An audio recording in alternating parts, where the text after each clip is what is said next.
O artigo 67 diz o seguinte: os professores especialistas em educação, né, no desempenho das suas funções nas escolas, docência, direção, coordenação e assessoramento pedagógico. Esses aqui, eles são considerados, então, atividades pedagógicas, segundo o artigo 201 da Constituição Federal.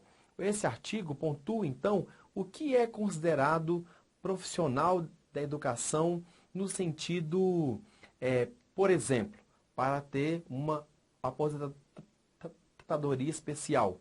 Ele precisa ser um professor especialista em educação, ele precisa estar desempenhando as suas funções em uma escola e precisa também estar em docência, direção, coordenação pedagógica ou assessoramento.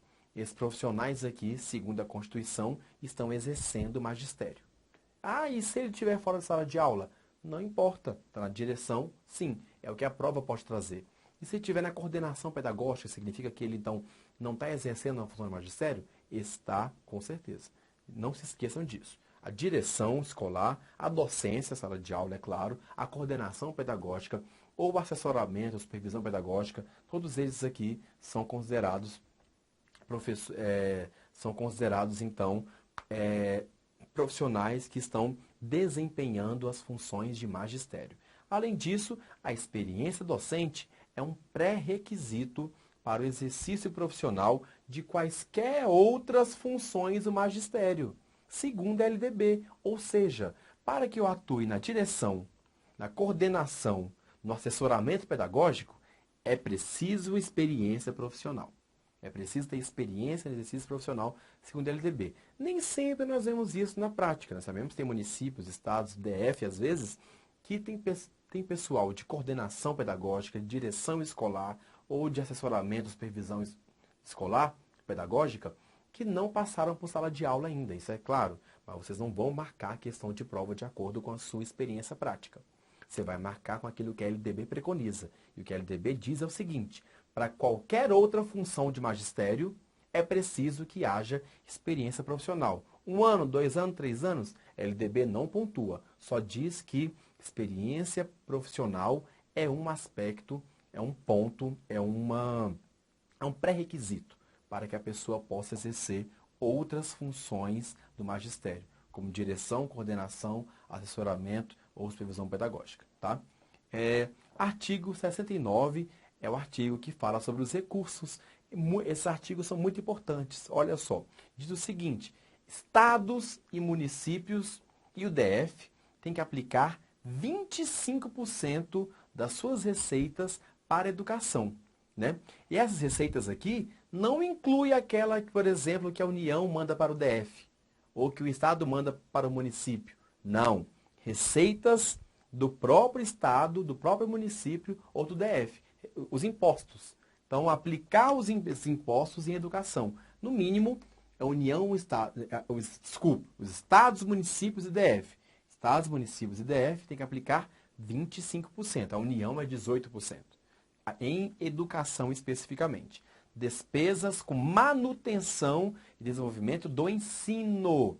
Aí nós vamos ver agora no artigo 70 e 71 o que a LDB considera de manutenção e desenvolvimento do ensino. Né? Então, olha só, lembra bem, estados, municípios e DF têm que aplicar dos seus impostos próprios 25%, enquanto a União tem que aplicar 18% das suas receitas em educação. Vamos ver agora, então, o que é considerado, o que eu posso gastar esse dinheiro aqui. Ou seja, o que é considerado despesas com manutenção e desenvolvimento do ensino. Veja só, no artigo 70 está dizendo o que eu posso gastar aquele dinheiro. O que é considerado por essa lei manutenção e desenvolvimento do ensino? São as consecuções de objetivos básicos das instituições educacionais. Quais são? Remuneração e aperfeiçoamento do pessoal docente e demais profissionais de educação. Então, eu posso usar esse dinheiro aqui para pagar pessoal? Posso, com certeza. Pagar os professores e profissionais? Posso sim. aquisição, manutenção, construção e conservação de instalações e equipamentos necessários ao ensino. Se a prova trouxer uma situação fictícia, por exemplo, de aplicação desse recurso aqui em coisas que não tem nada a ver com o ensino, falso. Tem que aplicar ao ensino, com certeza, né? Uso e manutenção de bens e serviços vinculados ao ensino. Sempre, olha, manutenção e desenvolvimento do ensino. Então, esse é um dinheiro que eu preciso gastar, principalmente com o ensino. Lembre-se disso para analisar uma situação da prova fictícia, hipotética, que queira que você marque se o gestor gastou certo ou não aquele recurso. Para isso, é fundamental que você entenda se aquele recurso foi gasto com ensino ou não, né? Então, levantamentos estatísticos, por exemplo, pesquisas estatísticas que visam o aprimoramento da qualidade e a expansão do ensino, também eu posso usar com esse dinheiro.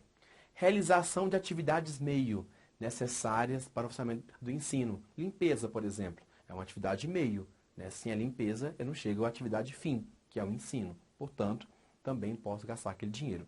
Concessão de bolsas de estudos a alunos de escolas públicas e privadas. Eu também posso gastar esse dinheiro com bolsa de estudos. Amortização e custeio de operações de crédito. Quando você pega o crédito para desenvolver o ensino, eu posso amortizar esse crédito com esse dinheiro também. E aquisição de material didático e manutenção e programas de transporte escolar. Tudo isso está vinculado ao ensino. Então, eu posso gastar o dinheiro. Agora, o que não é considerado manutenção e desenvolvimento do ensino? Veja só, pesquisa, quando não for vinculada às instituições de ensino, ou que não é nada que melhore os sistemas de ensino, nada que aprimore a qualidade do ensino. Então, não posso gastar aquele dinheiro dos estados, da União, do DF e dos municípios, porque não está ligado ao ensino. Também, subvenção às escolas públicas ou privadas em caráter desportivo, cultural ou assistencial. Não posso. Nada que faça um subsídio assistencial, desportivo ou cultural, porque isso não é ensino. Olhe bem, isso aqui é muito importante, porque tem situações hipotéticas que a prova traz que nós vamos ter que marcar se aquilo ali está ligado ao ensino ou não. Basta que você não precisa nem decorar isso tudo. Basta que vocês entendam se isso tem a ver ou não com o ensino. Aí vocês conseguem marcar a questão de prova nesses artigos aqui. Vejam só. Formação de quadros especiais para administração pública ou militares, civis, diplomáticos. Quando eu crio cargos e tenho que pagar esses cargos, comissionados ou não, com dinheiro público, não é nada a ver com o ensino. Então, eu não posso gastar aquele dinheiro, mesmo que os cargos sejam educacionais. Além disso, programas, olha só, de alimentação suplementar, né? Suplementado. Não é programa de alimentação escolar, não. Esse pode, aqui. O programa de transporte, material didático escolar, ou manutenção, ou programa de transporte escolar, ou transporte, ou material. Esse pode. Agora, alimentação, assistência médico-odontológica, farmacêutica, psicológica, entre outros programas, nutricional, por exemplo, nada disso eu posso usar com aquele dinheiro lá. Então, também não posso. Obras de infraestrutura, mesmo que seja em torno da escola, que vai melhorar a rede escolar, não tem nada a ver com o ensino. Portanto, não posso usar aquele dinheiro. E também não posso pagar pessoal docente ou demais trabalhadores que estiverem cedidos para outros órgãos. Né? Se o MEC pegou um trabalhador e ele está cedido para trabalhar no MEC, um professor, quem vai pagar é o MEC. Então, não posso pagar também, não posso pagar profissionais com aquele dinheiro se estiverem fazendo funções alheias ao ensino ou cedidos para os outros órgãos. Atente-se bem para o artigo 70, que é o que posso gastar esse dinheiro aqui, e o artigo 71, que é o que eu não posso gastar com esse dinheiro aqui. Tá? Isso é muito importante. Além disso, nós temos aqui então o último artigo que nós vamos trabalhar na LDB, os recursos públicos serão destinados prioritariamente. A regra é essa, às escolas públicas. Essa é a regra. Não se esqueçam disso. Porém, há exceções. Quais exceções? Podendo ser dirigidos às escolas confessionais e filantrópicas particulares? Não. Confessionais ou filantrópicas. Desde que, aí coloca aqui todos os pontos que são necessários. Escolas particulares não podem. Apesar de que vocês viram que eu posso ter concessão de bolsa de estudos. Posso, com certeza. Mas não posso dar dinheiro diretamente para a escola particular, porque a escola privada pode ser particular, confessional, filantrópica ou comunitária. São os 4 tipos de escolas privadas, né? As comunitárias e particulares, não podem receber dinheiro público. Já as confessionais e filantrópicas podem, desde que comprovem a finalidade não lucrativa, claro.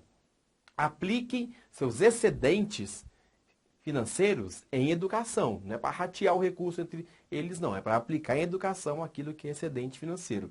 E assegurem a destinação do seu patrimônio, caso as escolas sejam extintas, para escolas públicas, para o poder público, né? Caso elas sejam encerradas, né?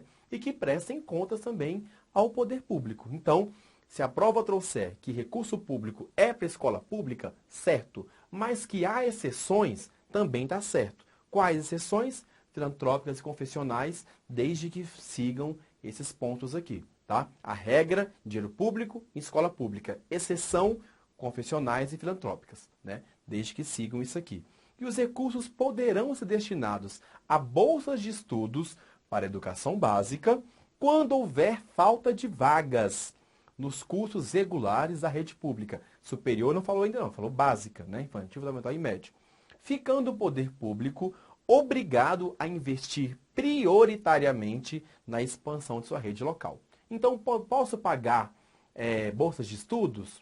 Posso, com certeza.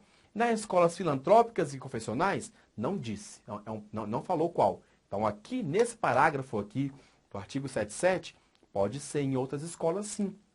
Com certeza, desde que não haja vagas e o poder público tem que investir na expansão da sua oferta. Atente-se para isso aqui, para esse artigo, que também é muito importante. No nosso imaginário popular, temos aquela ideia de que dinheiro público jamais, nenhuma hipótese, poderia ir para a escola privada. Pode, com certeza, desde que ela seja filantrópica, confessional, não lucrativa, desde que ela invista excedente em educação, desde que seu patrimônio seja, quando ela for extinta, se destine ao poder público, às escolas públicas, e também desde que ela preste contas, com certeza.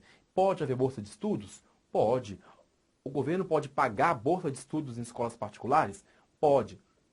As escolas privadas, na verdade. Pode sim, com certeza. Desde que não haja vagas e que ele invista prioritariamente na expansão da sua rede local.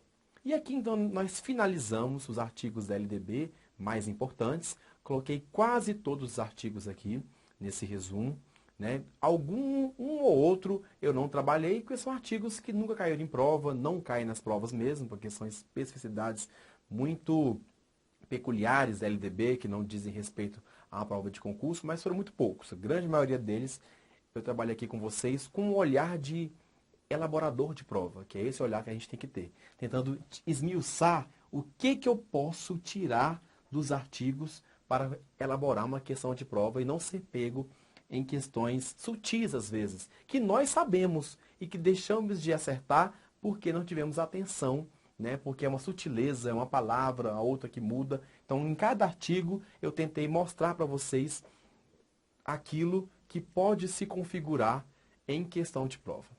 Agradeço muito a vocês, então, pela atenção, pela relação virtual que estabelecemos aqui e espero tê-los como colegas em breve. Muito obrigado, então, a todos e a todas. Tchau e até mais.